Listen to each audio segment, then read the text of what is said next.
What is up guys? Magandang umaga, magandang tanghali, magandang gabi. Luzon, Visayas, Mindanao at sa mga kababayan nating OFW. Panibagong topic tayo mga kababayan. Regarding nga po dito nga po kay Kati Binag na star witness. Kuno. Sabi nga nito ni Maharlika. Pero bago lahat, panoorin mo natin tong video na ito. If you ask me na, front harapan na kami ng presidente, hindi ko nakita yun. So, ayun na nga po. Hindi niya nga daw po nakita na harap-harapang kuno na nagda-drugs o nagko-cocaine nga po si Pangulong BBM.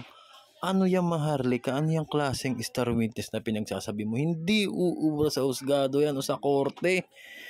May masabi ka na lang talaga. May masabi na lang kayo kay Pangulong Marcos o sa administrasyon natin. Ano pa ba?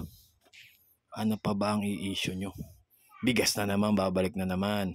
Dahil hindi totoo yung pagpupulbor na sinasabi nyo. Wala kayong konkretong ebidensya. Puro kayo kalokohan. Diba? Puro kayo paninira sa administrasyon. Itong Kati Binag na to, isa pa, wala na bang pera? Kaya ngayon, vlog-vlog na ulit. Wala na bang kabit-kabit?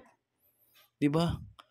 Bakit ganun? Bakit hindi nyo suportahan ang administrasyon na alam naman natin lahat na ginagawa ang lahat para sa ikauunlad ng bansa? Wala na ba kayong magawa? Wala na ba kayong masabi? Ayan, lalong-lalo na yung si Maharlika, isa pa yan. Wala na. Alam nyong wala. Alam nyong walang ebidensya. Mga pinagsasabi nyo na nagpupulburon, na bangag. Baka kayo mga bangag. Pare-pareho kayong mga bangag. O paano yung mga DDS na vlogger? Ano masasabi nyo dito? Ang iba nagkakagulo na, di ba?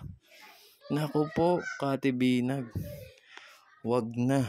Tumahimik na kayo dahil wala kayong ebidensyang konkreto na may ihaharap sa mga tao o sa Pilipinas na sinasabi nyo nga yan na pagbibintang nyo. Ultimo nga pideya, negative lahat. O ito pa, Pangulong Marcos drug test St. Luke's take note, St. Luke's, isa sa pinakamagandang ospital yan, pinakamahal.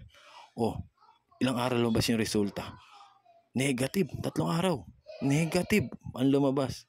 Tapos kung ano na naman sasabihin nyo, dinaya na naman. Ngayon na napatunayan na walang ganyan, ano naman ang issue nyo? Bigas-bigas na naman, 20 pesos na naman.